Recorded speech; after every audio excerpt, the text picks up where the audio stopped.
Hello friends, welcome back to on YouTube channel Aryan educational academy. Friends नमस्कार, मैं सरिता पांडे आपकी दोस्त आपके लिए लेके आ चुकी हूँ मोस्ट इम्पॉर्टेंट आज का chapter. Friends really most important chapter है। वो क्यों है वो आप देखेंगे, मैं यहाँ पे दिखाऊंगी आपको वो भी कि क्यों इम्पोर्टेंट है। जैसा कि आप देख पा रहे हैं स्क्रीन पर दोस्तों, पियाजे, कोहलबर्ग एवं वाइगोत्स्की के सिद्धांत। तो दोस्तों आज के चैप्टर में हम जानेंगे पियाजे, कोहलबर्ग एवं वाइगोत्स्की के सिद्धांत। जैसा कि आप देख रहे हैं ये अध्याय 5 है। मैंने पिछली जितने भी वीडियोस कराए हैं वो सारे आपके बेस के लिए काफ़ी हैं। अगर आप प्लेलिस्ट में जाकर साइकोलॉजी की 50 वीडियो है वो सभी आप देख लेते हैं तो आपका बेस मजबूत हो जाएगा। उसके बाद दोस्तों हम सी टेट की, जैसा कि आप जान रहे हैं पिछला वीडियो मैंने डाला था, सी टेट 5 जून को जो होने वाला है एग्जाम वो 100% होगा। तो हमारी तैयारी पूरी रहनी चाहिए। अगर बीच में किसी तरीके का कोई प्रॉब्लम होती है, नहीं भी आता है, अगर डिले होता है भी है किसी कारण बस, अगर मान लीजिए बाई चांस डिले होता भी है, तो आपकी तैयारी अगर पूरी रहेगी तो आप बिल्कुल रिलैक्स फील करोगे और एग्जाम में किसी तरह का घबराहट नहीं होगा। जब भी एग्जाम आएगा आपको सिर्फ और सिर्फ अपना रिवीजन करना रहेगा और आप काफ़ी बेहतर कर पाएंगे स्कोर। तो दोस्तों तैयारी हम इसी तरीके से करेंगे कि जैसे कि बस एग्जाम 5 जुलाई को है, तो आपके पास 1 महीना रह गया। चलिए बिना देर के स्टार्ट करते हैं। आप देख रहे हैं अध्याय 5, तो हम उन 50 वीडियो को छोड़ के अब फिर एक नई सीरीज स्टार्ट हुई है उन्हीं उन्हीं वीडियोस के साथ। फर्स्ट, सेकंड, थर्ड, फोर्थ करके ये 5वां अध्याय आया है, जिसमें कि पियाजे, कोहलबर्ग एवं वाइगोत्स्की के सिद्धांत पर आज हम कुछ क्वेश्चंस देखेंगे। तो दोस्तों बीएड बीटीसी हम सभी ने किया है, डीएलएड वगैरह किया है, तो हम थ्योरीज तो जानते ही हैं, हमने बुक भी पढ़ी है। अब हम आगे क्वेश्चंस देखिए। क्वेश्चन करने से कितनी भी आप थ्योरी पढ़ लीजिए, साइकोलॉजिस्ट को पढ़ लीजिए, लेकिन अगर क्वेश्चन आप नहीं करते हैं तो प्रैक्टिस नहीं बन पाती है, और प्रैक्टिस नहीं बन पाएगी तो आप क्लियर नहीं कर सकते हो एग्जाम। तो प्रैक्टिस करना बहुत ही ज़रूरी है, इसलिए हम प्रैक्टिस कराएंगे। अब 1 महीना है तो हम प्रैक्टिस जम के करेंगे, और प्रैक्टिस करने से जहाँ प्रॉब्लम होगी, जो नहीं आएगा आपको, वहाँ पे आप नोट डाउन कीजिएगा कि ये आपको बार बार गलती हो रही है, ये टॉपिक आपका क्लियर नहीं है। फिर वो टॉपिक पर जा करके आप हमारी वीडियो या फिर आप बुक से तैयारी कीजिएगा, जो वीक पॉइंट होगा, जो नहीं समझ में आएगा। तो चलिए प्रैक्टिस स्टार्ट करते हैं। जैसा कि आप देख पा रहे हैं पियाजे, कोहलबर्ग एंड वाइगोत्स्की के सिद्धांत। तो principle of Piaget, Kohlberg and Vygotsky. Okay, मैं ये दिखाना इसलिए इंपॉर्टेंट समझ रही थी कि देखिए दोस्तों, सीटेट परीक्षा के विगत वर्षों के प्रश्न पत्रों में इस अध्याय से वर्ष 2011 में 1 प्रश्न, 12 में 6 प्रश्न। देखिए 11 में तो एक ही था, लेकिन समय के साथ साथ इन चीज़ों को कितना इंपॉर्टेंस दिया गया। 12 में 6 प्रश्न, 13 में 1 प्रश्न, फिर 14 में 9 प्रश्न और 15 में 11 प्रश्न, तथा वर्ष 2016 में 10 प्रश्न पूछे गए हैं। देखिए पियाजे और वाइगोत्स्की और कोहलबर्ग ये साइकोलॉजिस्ट है, इन्हीं के इर्द गिर्द पूरा साइकोलॉजी चलता है। तो सारे क्वेश्चंस इसी से बनते हैं, और इनको मिला करके 10 क्वेश्चन तो 100% बनते ही बनते हैं, नहीं तो 8 क्वेश्चन तो बनना ही बनना है। तो आज का जो हमारा वीडियो है दोस्तों, कम से कम 80 क्वेश्चंस हैं, उसको हम अब 3 वीडियो तो लगी जाएंगे, 3 वीडियो में हम उसको डिवाइड करके आपको देंगे। देखिएगा दोस्तों जरूर। तो अगर अभी तक आपने सब्सक्राइब नहीं किया हमारा चैनल तो सब्सक्राइब कर लीजिए आर्यन एजुकेशन अकेडमी को, बेल आइकन को प्रेस कर दीजिए, डेली आपको नोटिफिकेशन बेल को प्रेस कर दीजिए, ऑल पर टच कीजिए, जिससे कि आपको हमारे वीडियोस मिलते रहें और आप अपनी तैयारी को काफ़ी बेहतर, काफ़ी अच्छा बना सकें। तो चलिए दोस्तों स्टार्ट करते हैं। ये आपने देख लिया कि तकरीबन 10 क्वेश्चन 2016 में पूछे गए थे, तो ये कितना इंपॉर्टेंट टॉपिक है। ओके, इस अध्याय में दिए गए सभी मनोवैज्ञानिकों द्वारा प्रतिपादित सिद्धांत महत्वपूर्ण हैं। तो इन सिद्धांतों को हम देखेंगे। चलिए हम अपना पीडीएफ स्टार्ट करते हैं। देखिए यहाँ पे आपके सामने क्वेश्चंस आ गए हैं। स्टार्ट करेंगे दोस्तों क्वेश्चन। ओके, चलिए देखिए पहला क्वेश्चन है आपके सामने। पियाजे के अनुसार विकास की पहली अवस्था, जन्म से लगभग 2 वर्ष आयु के दौरान बच्चा सबसे बेहतर सीखता है। कैसे सीखता है? ऑप्शंस हैं आपके। निष्क्रिय शब्दों को समझने के द्वारा, ओके, निष्क्रिय नेचुरल शब्दों को समझने के द्वारा, अमूर्त तरीके से चिंतन द्वारा, भाषा के नए अर्जित ज्ञान के अनुप्रयोग द्वारा और इंद्रियों के प्रयोग द्वारा। तो दोस्तों देखिए अवस्थाओं के बारे में देखिए, पियाजे के अनुसार विकास की पहली अवस्था क्या है। देखिए पियाजे ने विकास को 4 अवस्थाओं में डिवाइड किया है। 4 अवस्थाओं में पहली ही अवस्था है आपका इंद्रिय जनित गामक अवस्था, जो कि जन्म से 2 वर्ष का होता है। ठीक है, जन्म से 2 वर्ष, तो यहाँ दिया गया है जन्म से 2 वर्ष, तो ये जन्म से 2 वर्ष की जो अवस्था है इंद्रिय जनित गामक अवस्था है। ये आपका देखिए फोर्थ ऑप्शन में है, इंद्रियों के प्रयोग से। जब जन्म से 2 वर्ष की अवस्था इंद्रिय जनित गामक अवस्था है, तो इंद्रियों के प्रयोग से ही बच्चा सबसे बेहतर सीखेगा। बात हो रही है किस अवस्था की? जन्म से 2 वर्ष की अवस्था की। तो जन्म से 2 वर्ष की अवस्था इंद्रिय जनित गामक अवस्था। उसके बाद आपकी 4 अवस्थाओं में डिवाइड होता है। तो इन 4 अवस्थाओं में इंद्रियजनित गामक अवस्था, पूर्व संक्रियात्मक अवस्था, मूर्त संक्रियात्मक अवस्था और औपचारिक संक्रियात्मक अवस्था, ये 4 अवस्थाएं होती हैं। आगे आपको मिलेंगे दोस्तों। तो पहले का आंसर हो गया इंद्रियों के प्रयोग से। ठीक है, इंद्रियों में समझ रहे हैं आप, आंख, कान, नाक, हाथ, जो हमारी शरीर की 5 इंद्रियां हैं, उन इंद्रियों में बच्चा जन्म के बाद 2 वर्ष तक क्या करता है, बोल नहीं पाता है, रो करके, आवाज निकाल के और हाथों से इशारा करके, आंखों से इशारा करके, ऐसे ऐसे करके अपनी इंद्रियों से ही बच्चा ज्यादा सबसे बेहतर तरीके से सीखता है, जो कुछ भी होता है करता है। चलिए आगे बढ़ेंगे, देखेंगे, क्वेश्चंस बहुत हैं। पियाजे के अनुसार संज्ञानात्मक विकास के किस चरण पर बच्चा वस्तु स्थायित्व को प्रदर्शित करता है? वस्तु स्थायित्व को प्रदर्शित करता है। देखिए, वस्तु स्थायित्व is the most important topic.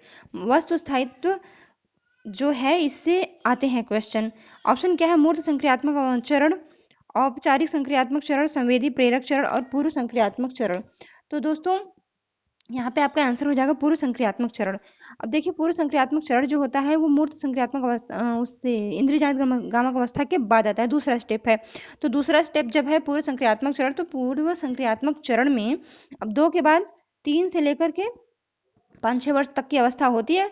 अब इस अवस्था में वस्तु स्थायित्व होता है। क्या वस्तु स्थायित्व का मतलब कि बच्चे को वस्तु है, वस्तु स्थित है, वस्तु खुद से जाती नहीं है, वस्तु स्थित होती है, वस्तु में स्थायित्व का गुण है, ये बच्चे को पता हो जाता है इसमें। जैसे फॉर एग्जांपल मैं बताऊं कि जैसे मोबाइल है, बच्चे बहुत इंटरेस्ट रखते हैं, 3-4 साल के बच्चे, 6-7 साल तक, 8 साल तक बच्चे बहुत इंटरेस्ट रखते हैं, उसी से खेलते हैं और आजकल दे भी जाते हैं। जैसे मोबाइल हमने दे दिया, फिर हमें लग रहा है कि नहीं बच्चा मोबाइल गिरा देगा या कुछ, तो हमने उसे उठा के कहीं छिपा दिया, तकिए के नीचे रख दिया।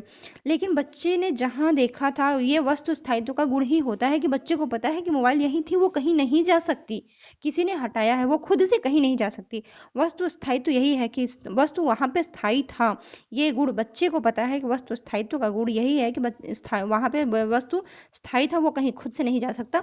बच्चा उसको किसी प्रकार करके पा लेता है। कैसे पा लेता है? बच्चा शोर मचाता है, रोता है, जब तक कि उसको वही अपनी चीज मिल ना जाए, और फिर आप परेशान होकर के दे दोगे, फिर बच्चा शांत हो जाएगा और वहीं से आप निकाल के दोगे, वो चीज उसको मिल गई। बताइए, होता है ना रियल लाइफ में ऐसे? तो वस्तु स्थायित्व को प्रदर्शित करता है बच्चा कब? पूर्व संक्रियात्मक चरण में। देखिए, संवेदी प्रेरक चरण, यहाँ पे आपको चारों चरण दिख रहे हैं, मैं आपको बताते चलूं। देखिए, मूर्त संक्रियात्मक चरण है, औपचारिक है, पूर्व संवेदी प्रेरक है, पूर्व संक्रियात्मक। तो ये पहला चरण होता है संवेदी प्रेरक, और ये दूसरा चरण होता है, और ये आपका मूर्त संक्रियात्मक तीसरा चरण होता है, और औपचारिक जिसको अमूर्त भी कहते हैं, ये चौथा चरण होता है।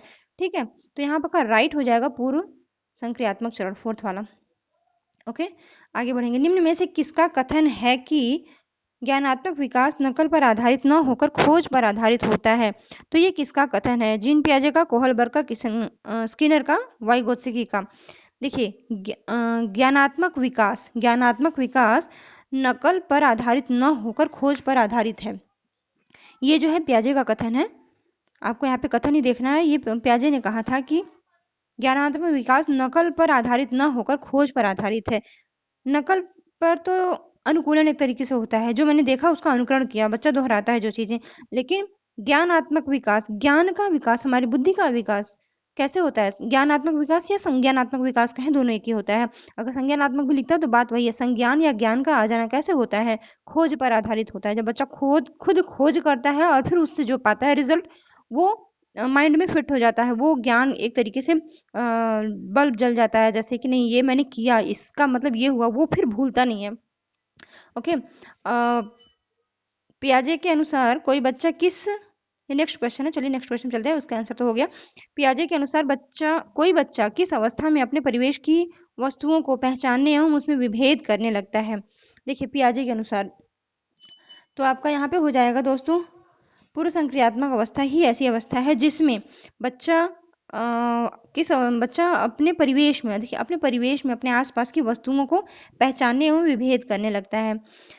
तो वो हो जाएगी आपकी पूर्व संक्रियात्मक अवस्था। पूर्व संक्रियात्मक अवस्था आपका संवेदी प्रेरक के बाद आता है। संवेदी प्रेरक 2 वर्ष की अवस्था है जन्म से, और पूर्व संक्रियात्मक क्या है? 2 वर्ष के बाद की अवस्था। तो 3 से लेकर के 7 वर्ष तक की अवस्था जो होती है पूर्व संक्रियात्मक अवस्था 6 वर्ष तक भी दिखाया जाता है। तो इस अवस्था में बच्चा क्या करता है, अपने परिवेश में बच्चा घर से बाहर निकलता है, चलने फिरने लगता है, खेलने लगता है, बच्चों में मिलने जुलने लगता है, तो उस परिवेश में विभेद करने लगता है, परिवेश की वस्तुओं को पहचानने और उसमें विभेद करने लगता है कि कौन सी वस्तु क्या है। ठीक है, आगे बढ़ेंगे। पियाजे ने किसी बच्चे के विचारों में नए विचारों को समावेश हो जाने को क्या कहा है? पियाजे के अकॉर्डिंग किसी बच्चे के विचारों में नए विचारों के समावेश हो जाने को क्या कहा गया है? देखिए, नए विचार में, यही समझना इंपॉर्टेंट, देखिए ध्यान दीजिएगा क्योंकि आता है क्वेश्चन। नए विचार में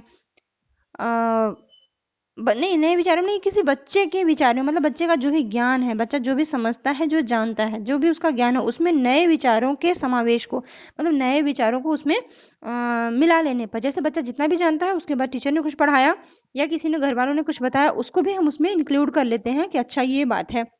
उसको क्या कहते हैं? तो उसको सात्मीकरण कहते हैं। उसको सात्मीकरण कहते हैं। व्यवस्थापन होगा नहीं, खोज निर्माण नहीं होगा। यहाँ पर देखिए सात्मीकरण होता है। उसको क्या कहते हैं? आत्मसात कर लिया हमने। हम जितना जानते थे उसके अलावा हमें कुछ और भी जानने को मिला।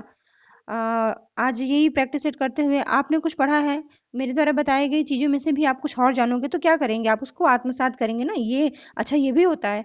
ओके, तो आत्मसातीकरण, इसको सात्मीकरण भी कहते हैं। चलिए आगे बढ़ेंगे। नेक्स्ट क्वेश्चन है, जीन पियाजे के अनुसार कितने वर्ष की आयु तक के बच्चों में संज्ञानात्मक परिपक्वता का अभाव पाया जाता है? संज्ञानात्मक परिपक्वता का अभाव पाया जाता है। देखिए, संज्ञानात्मक परिपक्वता का अभाव का मतलब क्या? संज्ञान अर्थात ज्ञान, अर्थात परिपक्वता का अभाव मतलब परिपक्वता नहीं होती है। इस तरीके से क्वेश्चन क्या होता है, सीटेट में ऐसे वर्ड और इस तरीके से बनाए जाते हैं कि उसको समझने में थोड़ी सी प्रॉब्लम होती है। तो इसको अपने वर्ड में, अपने हिसाब से उसको आप बना लीजिए कि कितने वर्ष तक की आयु में बच्चों में संज्ञानात्मक परिपक्वता का अभाव का मतलब कि संज्ञानात्मकता या फिर परिपक्वता बच्चों में नहीं आती है। ठीक है, तो यहाँ पे आपका हो जाएगा दोस्तों 6 वर्ष तक।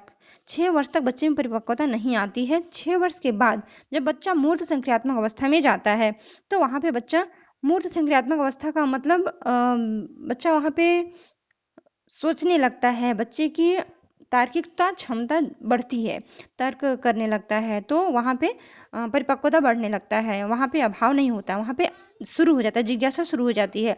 लेकिन 6 वर्ष तक बच्चा भी संज्ञानात्मकता जो होती है, जो ज्ञान होता है, उसकी जो परिपक्व अवस्था होती है उसका अभाव होता है बच्चे में, वो नहीं पाया जाता, अभाव में नहीं पाया जाता। तो आपका राइट आंसर सेकंड हो गया, 6 वर्ष तक। आगे बढ़ेंगे।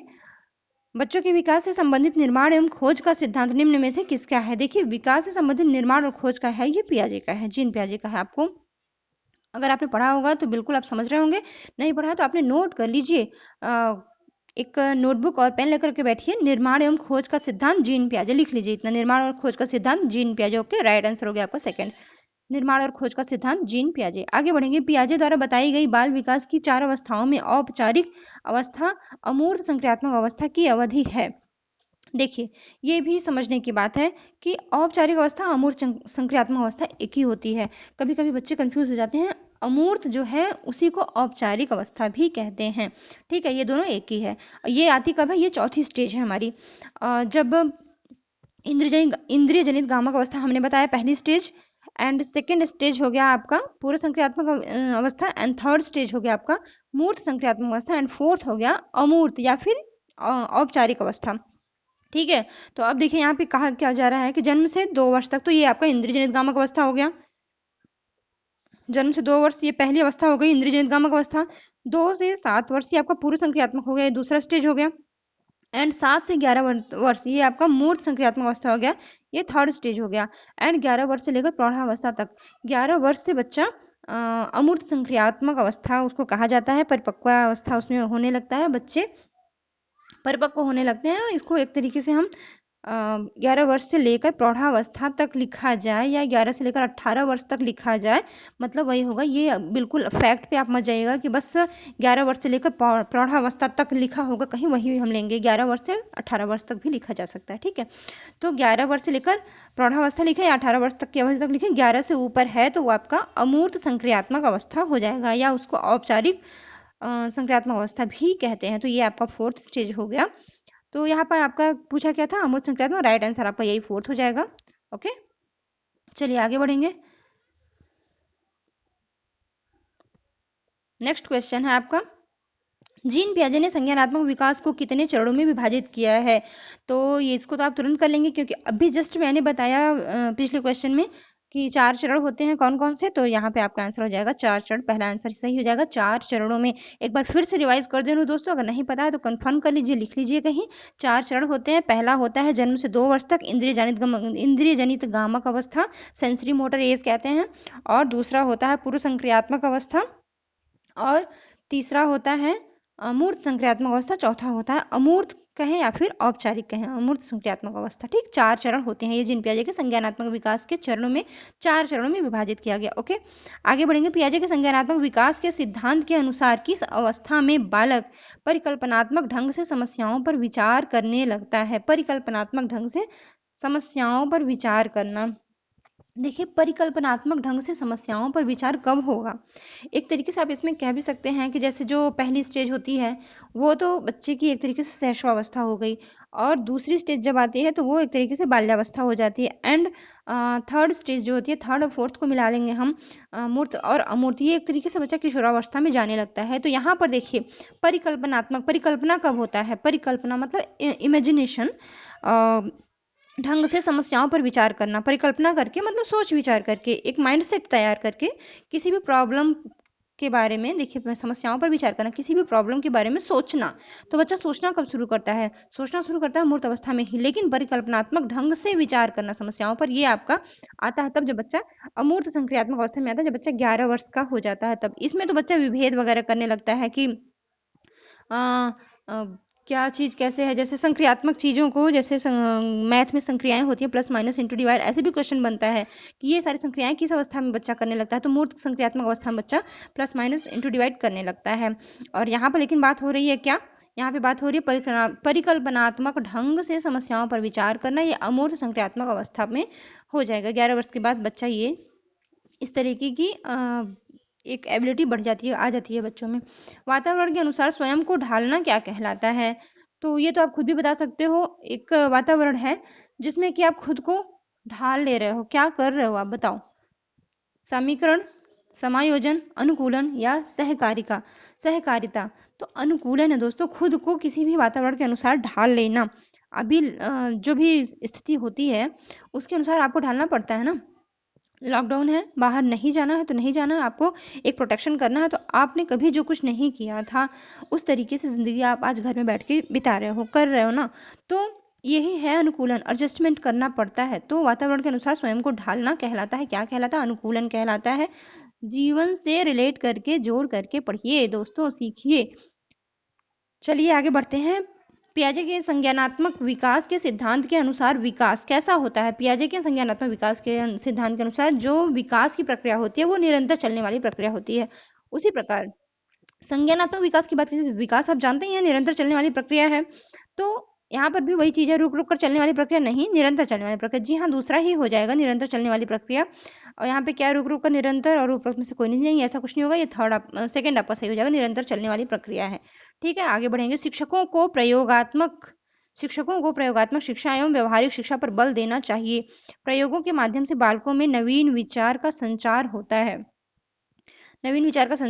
है एवं इससे उनमें मौलिकता का सृजन होता है। निम्न में से यह कथन संबंधित है। यह कथन किससे संबंधित है? निम्न में से देखिए, पियाजे के संज्ञानात्मक विकास के शैक्षिक महत्व से, वाइगोत्स्की के सामाजिक विकास के सिद्धांत से, कोहलबर्ग के नैतिक विकास के सिद्धांत से, उपरोक्त में से किसी से नहीं। तो दोस्तों यहाँ पर देखिए, शिक्षकों को प्रयोगात्मक शिक्षा एवं व्यवहारिक शिक्षा पर बल देना। देखिए, बात किया जा रहा है शिक्षकों को, तो ये पियाजे का संज्ञानात्मक विकास का शैक्षिक महत्व से है। संज्ञानात्मक विकास के जो पहलू है उसका शैक्षिक महत्व कुछ अलग से भी बताया गया है। शैक्षिक महत्व क्या क्या है? तो शैक्षिक महत्व में बच्चों ने जो कुछ भी अर्जित किया है, शैक्षिक महत्व में बच्चे जो होते हैं उनके द्वारा गलती अगर हुई है तो उसमें सुधार करने का मौका देना चाहिए शिक्षकों को, और छोटे छोटे समूहों में विभाजित कर विचार विनिमय के माध्यम से तार्किक बुद्धि के विकास का अवसर देना चाहिए दोस्तों। तो ये सारी चीजें, व्यवहारिक शिक्षा पर बल देना चाहिए, प्रयोगों के माध्यम से नई विचार का संचार कराना चाहिए, वाद विवाद प्रतियोगिता शिक्षकों को कराना चाहिए। तो ये सारी चीजें एक शैक्षिक शैक्षिक क्या है यहाँ पर, शिक्षकों को शैक्षिक महत्व है ये संज्ञानात्मक बल का शिक्षकों के प्रयोगात्मक शिक्षा एवं व्यवहारिक शिक्षा पर बल देना। हाँ, प्रयोगात्मक और व्यवहारिक शिक्षा पर बल देना क्या है, प्रयोग के माध्यम से बालकों में नवीन विचार का संचार एवं उसमें मौलिकता का सृजन होता है। तो ये शिक्षकों को क्या करता है, प्रयोगात्मक एवं व्यवहारिक विचार पर बल देता है। ये जो संज्ञानात्मक विकास का शैक्षिक महत्व है, ये क्वेश्चन में ही सब कुछ दे दिया गया जो मैं बता रही थी। प्रयोगात्मक शिक्षा पर बल, ठीक, व्यवहारिक शिक्षा पर बल, प्रयोगों के माध्यम से बालकों में नवीन विचार का संचार करना, सृजन करना, वाद विवाद करना, मौलिकता, ये सारा कुछ क्या है, पियाजे का जो संज्ञानात्मक विकास का क्षेत्र है ये शैक्षिक महत्व से जुड़ा हुआ है। शैक्षिक महत्व से जुड़ा, शिक्षकों को चाहिए कि उन्हें अवसर दें, मौके दें। हाँ, तो ये आपका आंसर हो गया फर्स्ट। निर्माण और खोज का सिद्धांत निम्नलिखित में से किसने दिया था? निर्माण और खोज का सिद्धांत तो वाइगोत्स्की, कोहलबर्ग, जीन पियाजे, अब्राहम मैस्लो। निर्माण और खोज का सिद्धांत दोस्तों, निर्माण और खोज का सिद्धांत आपका पियाजे का ही है। निर्माण और खोज का सिद्धांत जीन पियाजे का है। जी हाँ, निर्माण और खोज का सिद्धांत जीन पियाजे, लिख लीजिए, नोट कर लीजिए कहीं, निर्माण और खोज का सिद्धांत जीन पियाजे।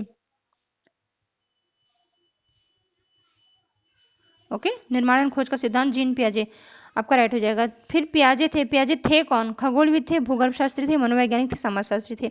तो ये तो मनोवैज्ञानिक थे, एक साइकोलॉजिस्ट थे, ये आपको पता ही है। चलिए आगे बढ़ेंगे। जहां पर कुछ नहीं है दोस्तों वहां पे हम टाइम वेस्ट नहीं करेंगे। इंद्रिय जनित गामक अवस्था होती है, क्या होती है इंद्रिय जनित गामक अवस्था, बताइए। इंद्रिय जनित गामक अवस्था देखिए, जो मैं करा रही हूँ इसको पहले आप पॉज किया कीजिए और खुद से आंसर दिया कीजिए, अपने माइंड में एक कर लिया कीजिए कि हाँ इसका ये आंसर होगा। आपको प्रैक्टिस करनी है। तो अगर आपने कभी नहीं पढ़ा है तब तो आपको एक बार देखना होगा, सेकंड टाइम में, दूसरी बार जब आप वीडियो देखेंगे तो आप पॉज करके पहले खुद आंसर देंगे, फिर अपना मिलान करेंगे जो मैंने बताया सही बताया या गलत हो रहा है आपका। और जहां गलत होगा उसको आप नोट डाउन करते जाएंगे और उसको रिवाइज करेंगे। और यहाँ पर देखिए इंद्रजनित गामक अवस्था में कई बार क्वेश्चन आया, बता चुकी हूँ। तो जन्म से 3 वर्ष, 2 से 27 वर्ष, जन्म से 2 वर्ष और 11 से 18 वर्ष। तो दोस्तों देखिए इंद्रजनित गामक अवस्था ये पहला स्टेज ही है, जैसा कि मैंने आपको बताया फर्स्ट स्टेज है सेंसरी मोटर एज। तो ये दोनों तो कभी नहीं होना है, 2 से 27 वर्ष तक और 11 से 18 वर्ष। 11 से 18 वर्ष जो है ये आपका अमूर्त संक्रियात्मक अवस्था है। अब यहाँ पे हम आके फंसते हैं जन्म से 3 वर्ष, जन्म से 2 वर्ष। देखिए कभी कभी इतना मैटर नहीं किया जाता है कि बिल्कुल फैक्ट दे, कभी कभी दे देता है 2 वर्ष तक भी है तो 3 दे देता है, उसको भी हम मान लेते हैं। लेकिन जहां पे इस तरीके से दे दिया गया हो जन्म से 3 वर्ष और जन्म से 2 वर्ष, तो बताइए दोनों ही हो सकता है, बस 1 वर्ष का अंतर है। तो वहां पे बिल्कुल फैक्ट पे आप जाएंगे जो कि बुक में दिया हुआ है। तो बुक में दिया हुआ है दोस्तों, थर्ड क्वेश्चन राइट हो जाएगा, जन्म से 2 वर्ष की अवस्था। ठीक है, कहीं कहीं होता क्या है जन्म से 3 वर्ष भी दे देता है, तो जहां पे ऑप्शन में और कुछ नहीं है तो आप 3 वर्ष लगा सकते हैं। लेकिन अगर जन्म में 3 वर्ष और उसके बाद फैक्ट जो है जन्म से 2 वर्ष वो भी दिया है तो आप 2 वर्ष पे जाएंगे, राइट आंसर आपका थर्ड होगा। ओके, इंद्रिय जनित गामक अवस्था सेंसरी मोटर एज, जन्म से 2 वर्ष। निम्नलिखित में से किस अवस्था में भाषा संबंधी योग्यता का विकास अपने चरमोत्कर्ष पर होती है? भाषा संबंधी योग्यता का विकास चरमोत्कर्ष पे होती है औपचारिक संक्रियात्मक अवस्था में। पहला ही आंसर आपका हो जाएगा औपचारिक संक्रियात्मक अवस्था में। आपको बताते चले दोस्तों, भाषा का विकास अगर क्वेश्चन ऐसे बनता है कि निम्नलिखित में से किस अवस्था में भाषा के विकास का प्रारंभ होने लगता है, बच्चा भाषा सीखने का प्रारंभ करने लगता है, तो प्रारंभ की बात होगी अगर तो आपका आंसर हो जाता है पूर्व संक्रियात्मक अवस्था। और उसके बाद जब होता है कि भाषा विकास में बच्चा बहुत ही ज्यादा विकसित हो जाता है, सीख लेता है, भाषा विकास पर पकड़ बनने लगती है, तो वो आपका होता है मूर्त संक्रियात्मक अवस्था। लेकिन यहाँ पे क्या है, चरमोत्कर्ष पर, ये क्वेश्चन में एक वर्ड चरमोत्कर्ष पर, अपने भाषा विकास की जो बात है बच्चा क्या करता है अपने चरमोत्कर्ष पर होता है, तो वो औपचारिक संक्रियात्मक अवस्था। 11 वर्ष के बाद बच्चा बहुत ही अच्छे तरीके से भाषा पर उसकी पकड़ बन जाती है। 11 से 18 वर्ष की अवस्था आ जाती है औपचारिक संक्रियात्मक में। तो आपका पहला ही राइट हो जाएगा चरमोत्कर्ष की बात अगर हो तो। ठीक है, चलिए आगे बढ़ेंगे। नेक्स्ट क्वेश्चन, बच्चों में भाषा विकास का प्रारंभ हो जाता है। देखिए वही बात आ ही गई, बच्चों में भाषा विकास का प्रारंभ हो जाता है। प्रारंभ की बात आई है, बताइए प्रारंभ कब हो जाता है? देखिए दोस्तों, प्रारंभ होने की बात मैंने बताया, बच्चों में भाषा विकास का प्रारंभ हो जाता है संवेदी गामक अवस्था, पूर्व संक्रियात्मक, मूर्त संक्रियात्मक, अमूर्त, वही चारों अवस्थाएं हैं। इस चारों अवस्थाओं में याद होते हुए भी कंफ्यूजन हो जाता है, तो बहुत ही प्रैक्टिस की जरूरत है आपको, हर किसी को बहुत ही प्रैक्टिस की जरूरत होती है। तो दोस्तों देखिए यहाँ पर बच्चों में भाषा विकास प्रारंभ जहां दे दे आपको प्रारंभ ये वर्ड, अगर प्रारंभ दे दिया तो आपका सेकंड पर जाएंगे आप, पूर्व संक्रियात्मक अवस्था। संवेदी गामक पहला स्टेज होता है, पूर्व संक्रियात्मक अवस्था दूसरा स्टेज होता है। संवेदी गामक क्या होता है, जन्म से 2 वर्ष तक। तो जन्म से 2 वर्ष में तो बच्चे का भाषा कुछ है ही नहीं, बच्चा बस गूं गां करता है। भाषा मतलब कुछ बोलने लगता है, वो बुलाने लगता है, पुकारने लगता है, कुछ न कुछ सार्थक भाषा वो बोलने लगता है, तो वो 3 वर्ष के बाद होता है। ठीक है, पूर्व संक्रियात्मक अवस्था हो जाएगा आपका राइट आंसर। आगे बढ़ेंगे। कोहलबर्ग के द्वारा प्रस्तावित निम्नलिखित चरणों में से प्राथमिक विद्यालयों के बच्चे किन चरणों का अनुसरण करते हैं? दोस्तों यहाँ पर देखिए है किन चरणों का अनुसरण करते हैं? आज्ञा पालन और दंड उन्मुक्तता, वैयक्तिकता और विनिमय, अच्छे अंतःवैयक्तिक संबंध, सामाजिक अनुबंधन और व्यक्तिगत अधिकार। उसके बाद भी आपको यहाँ दिया गया ए और बी ऑप्शंस, और ए और सी, बी और ए, डी और बी और डी। तो यहाँ पे दोस्तों आपका हो जाएगा बी और ए। बी और ए देखते हैं कहाँ है। बी और ए थर्ड ऑप्शन में है, तो थर्ड ऑप्शन में बी और ए का क्या क्या होगा? देखिए अगर बी और ए को हम लेते हैं तो वैयक्तिकता और विनिमय, आज्ञा पालन और दंड उन्मुक्तता। देखिए वैयक्तिकता और विनिमय क्या है, आज्ञा पालन और दंड उन्मुक्तता क्या है? ये तो कोहलबर्ग का, ये तो आप समझ रहे हैं। कोहलबर्ग के 3 चरण होते हैं, पूर्व परंपरागत स्तर, पूर्व परंपरागत स्तर और पूर्व परंपरागत स्तर को ही पूर्व नैतिक स्तर भी कहते हैं, और परंपरागत स्तर होता है, और फिर हो जाता है उत्तर परंपरागत नैतिक स्तर। तो ये 3 स्तर हैं कोहलबर्ग के। आए ये क्वेश्चन यहाँ से भी आते हैं, तो आप इस चीज को समझिए कि आज्ञा पालन और दंड उन्मुक्तता और वैयक्तिकता एवं विनिमय क्या है। वैयक्तिकता एवं विनिमय का अर्थ हुआ, पहले देखिए यहाँ दिया क्या है आंसर में, बी और ए। तो पहला होगा बी और ए और बी क्यों नहीं? इसलिए क्योंकि बी और ए वैयक्तिकता और विनिमय। एक बच्चे में स्टार्टिंग में क्या होना चाहिए? वैयक्तिकता, एक व्यक्ति को समझने की मतलब वैयक्तिकता एक व्यक्ति का गुण होना चाहिए जो व्यक्ति में होता है। और विनिमय वस्तुओं का आदान प्रदान, विनिमय वस्तु को बात यहाँ पे बच्चों की ही हो रही है ना, तो वहां पे हम सामान ले सकते हैं, दे सकते हैं। जैसे देखिए क्वेश्चन बनता है, मैं वहां से समझाऊंगी तो शायद आप समझ पाओगे कि एक क्वेश्चन बनता है कि जैसे एक बच्ची है स्कूल में लंच बॉक्स लेकर आना भूल जाती है, और वो अपनी फ्रेंड से कहती है कि आज तुम मुझे अपना लंच बॉक्स मुझसे शेयर कर लो क्योंकि मैंने कल तुमसे शेयर किया था। ठीक, तो ये क्या है? वो लंच बॉक्स शेयर करना, वो एक तरीके का व्यक्तिकता है, विनिमय है, आदान प्रदान भी यहाँ पे लिखा जा सकता था। तो वो दोनों अपनी आवश्यकता के अनुसार, कल उसने नहीं लाया था तो आपने शेयर कर लिया, आपने नहीं लाया था तो मैंने शेयर कर लिया। ये हो गया व्यक्तिगता और विनिमय। और आज्ञा पालन और दंड उन्मुक्तता भी इसी में आता है। ये क्या है? आज्ञा पालन और दंड उन्मुक्तता। देखिए आज्ञा पालन दंड उन्मुक्तता ये होता है कि बालकों के मन में आज्ञा पालन का भाव दंड पर आधारित होता है। ऐसा क्यों? ऐसा इसलिए कि ये जो अवस्था होती है बालकों में, नैतिकता का ज्ञान होता है कि ये नैतिकता है क्या। बालक स्वयं को परेशानियों से बचाना चाहता है। दंड जो होता है, कोई भी कार्य अगर वो करता है तो वो नैतिक समझ करके नहीं करता है, बल्कि इसलिए करता है कि वो परेशानी से बचने के लिए, किसी भी दंड से बचने के लिए करता है, परेशानी से बचाना चाहता है वो खुद को। कोहलबर्ग का मानना है कि यदि बालक यदि स्वीकृत व्यवहार करता है, मतलब कोई अच्छा काम करता है, स्वीकृत व्यवहार जिसको लोग एक्सेप्ट करते हैं, स्वीकृत व्यवहार उसको कहते हैं। तो स्वीकृत व्यवहार अगर बालक करता है, वो क्यों करता है?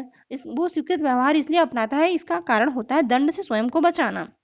ठीक है, आज्ञा पालन और दंड उन्मुखीकरण यही होता है। आज्ञा पालन इसलिए करता है क्योंकि वो दंड से स्वयं को बचाने के लिए करता है कि चलो चलो अब नहीं खेलते हैं, नहीं तो डांट पड़ेगी। ठीक है, या कुछ भी ले लीजिए आप कि होमवर्क पूरा कर लेते हैं नहीं तो डांट पड़ेगी। तो ये चीजें होती हैं। राइट आंसर इसका हो जाएगा यहाँ पे सी, बी और ए। ओके, आगे बढ़ेंगे। कोहलबर्ग के अनुसार सही और गलत के बारे में बच्चे चिंतन करते हैं। कब चिंतन करते हैं? कोहलबर्ग के अकॉर्डिंग सही और गलत के बारे में बच्चे कब चिंतन करते हैं? अलग आयु में अलग अलग तरीके से, या अलग चरणों में समान तरीके से, या संदर्भ के अनुसार, या अभिभावकों द्वारा प्रदत्त निर्देशों के अनुसार। तो दोस्तों कोहलबर्ग के अनुसार सही और गलत का जो निर्णय होता है वो अलग आयु में अलग तरीके से होगा। क्यों? समझिएगा यहाँ पे कोहलबर्ग के अकॉर्डिंग अलग आयु में अलग तरीके से क्यों? वो इसलिए कि अलग आयु में देखिए जैसे बच्चा छोटा है तो जो पहला है पूर्व परंपरागत स्तर नैतिकता का, तो उसमें क्या करता है बच्चा कि दंड से बचने के लिए वो सही गलत का वो करता है कि नहीं मुझे ये करना है नहीं तो दंड मिलेगा। ठीक है, या फिर रिवॉर्ड पाने के लिए, प्रशंसा के लिए करता है कि पुरस्कार मिलेगा, चलो इसको ऐसे कर लेते हैं। लेकिन जब बच्चा बड़ा हो जाता है तो वो नैतिकता को ध्यान में रखते हुए कि क्या उचित है और क्या करना चाहिए, तो जैसी एज होगी बच्चे उसी अकॉर्डिंग सोचेंगे ना। छोटे बच्चों का सोचने का तरीका, उनके चिंतन का तरीका अलग होगा। थोड़ा बड़ा होने पर उनके चिंतन का तरीका अलग होगा, और वयस्क हो जाने पर उनके चिंतन का तरीका अलग होगा। सही और गलत के बारे में जो चिंतन करते हैं उनका तरीका अलग अलग होगा हर आयु में। तो आपका आंसर हो जाएगा अलग आयु में अलग तरीके से चिंतन करते हैं। द राइट आंसर फर्स्ट हो जाएगा आपका। आई होप आप समझ पाए होंगे। दोस्तों ये सारे मोस्ट इंपॉर्टेंट क्वेश्चन है। इसी तरीके के इंपॉर्टेंट क्वेश्चंस के लिए और इम्पॉर्टेंट प्रैक्टिस के लिए आप हमारे साथ बने रहिएगा।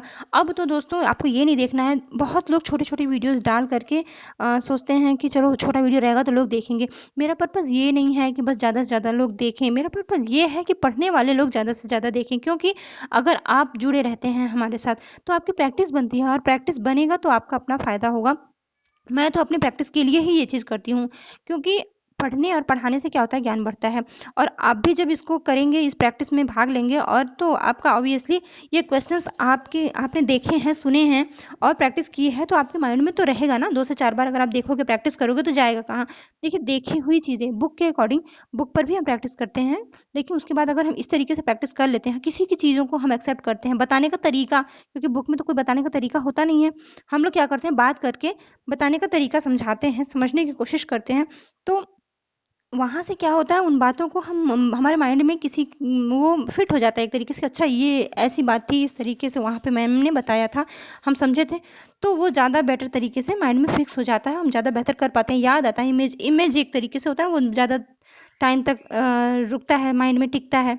तो ये क्वेश्चंस अगर हम इस तरीके से प्रैक्टिस करते हैं तो वो हमें एग्ज़ाम के समय में, अगर ये क्वेश्चन मान लो कि आ गया एग्ज़ाम में, तो आप एग्ज़ाम में देखोगे और आपने अगर प्रैक्टिस सेट को 2 से 3 बार देखा है, प्रैक्टिस किया है, तो आपका माइंड क्लिक कर जाएगा वहाँ पे कि ये चीज़ तो इस वीडियो में मैंने मैम का देखा था, यहाँ पे अच्छा आंसर ये होगा। तो बिल्कुल आपकी प्रैक्टिस सही दिशा में जाती है, अगर हम इस तरीके से प्रैक्टिस करते हैं तो। तो ये मत देखिए कि 10-5 मिनट की वीडियो देखेंगे, अब आपका 1 महीना रह गया है, 10-5 मिनट की वीडियो से कुछ नहीं होने वाला है। आपको आपकी प्रैक्टिस करनी है, ज़्यादा से ज़्यादा जहाँ प्रैक्टिस मिले। तो फिलहाल बहुत ज़्यादा तो नहीं, लेकिन आधा घंटा, पौना घंटा, 1 घंटा, जो भी समय मिले, आप कम से कम डेली समय दीजिए, एक वीडियो देखिए और प्रैक्टिस कीजिए। प्रैक्टिस करने से आप सही कर पाएँगे। चलिए, तो यहाँ स्टार्ट करते हैं। और दोस्तों, अगर आपके अपने जो रिलेटिव हैं, अगर आप थोड़ा-सा भी हमारा भी हेल्प करना चाहते हैं, और अपने जो नज़दीकी आपके रिलेटिव हैं, आपके दोस्त हैं, आप उन्हें शेयर कर सकते हैं। शेयर कीजिए, थोड़ा-सा सपोर्ट कीजिए इस चैनल को, जिससे कि आगे और अच्छी सुविधा प्रदान की जा सके। निम्न में से किसने नैतिक विकास की अवस्था के सिद्धांत का प्रतिपादन किया? चलिए अगला क्वेश्चन देखते हैं। निम्न में से किसने नैतिक विकास की अवस्था के सिद्धांत का प्रतिपादन किया? तो किसने किया? जीन पियाजे, लॉरेंस कोहलबर्ग, फ्रायड और सीयर्स ने। तो दोस्तों, यहाँ पे नैतिक विकास की अवस्था के सिद्धांत का प्रतिपादन कहा गया है। तो नैतिक विकास की अवस्था की बात अगर की गई है, नैतिक विकास देखिए, लॉरेंस कोहलबर्ग के अलावा नैतिक विकास जो है जीन पियाजे का भी है, लेकिन नैतिक विकास की अवस्था ये जीन पियाजे ने नहीं किया। पियाजे का संज्ञानात्मक विकास की अवस्थाएं हैं, और नैतिक विकास की अवस्थाओं की बात करें तो ये आपका लॉरेंस कोहलबर्ग का हो जाएगा, लॉरेंस कोहलबर्ग का। ठीक है, सिर्फ नैतिक विकास की बात करें तो कंफ्यूजन आ सकता है, क्योंकि नैतिक विकास जो है उस पर पियाजे ने भी कुछ पियाजे का भी है नैतिक विकास। तो यहाँ पे नैतिक विकास की अवस्थाएं ये सिर्फ और सिर्फ लॉरेंस कोहलबर्ग का है। ठीक है, पियाजे का क्या हो जाएगा? पियाजे का हो जाएगा आपका संज्ञानात्मक विकास की अवस्थाएं। तो ये राइट आंसर आपका सेकेंड हो जाएगा। चलिए आगे बढ़ते हैं। लॉरेंस कोहलबर्ग ने नैतिक विकास की अवस्था को कितने चरणों में विभाजित किया है? नैतिक विकास की अवस्था को कितने चरणों में? तो दोस्तों 3 चरण हैं। आपका राइट आंसर सेकेंड हो गया। नैतिक विकास के 3 चरण कौन कौन से? पूर्व परंपरागत स्तर, और पूर्व परंपरागत स्तर हो जाएगा लॉरेंस कोहलबर्ग का, और एक वो होता है परंपरागत नैतिक स्तर, और एक उत्तर परंपरागत स्तर। ठीक है, पूर्व परंपरागत स्तर को ही हम क्या कहते हैं? नैतिक स्तर कहते हैं, और परंपरागत नैतिक स्तर होता है, और एक उत्तर परंपरागत नैतिक स्तर होता है। ठीक, तो ये 3 चरण होते हैं। कितने चरण होते हैं? 3 चरण में होते हैं। चलिए, राइट आंसर आपका सेकंड हो गया। आगे बढ़ेंगे। कोहलबर्ग द्वारा प्रतिपादित नैतिक विकास की अवस्था, कोहलबर्ग द्वारा प्रतिपादित नैतिक विकास की अवस्था के सिद्धांत के अनुसार नैतिक या चारित्रिक विकास की चरम अवस्था है।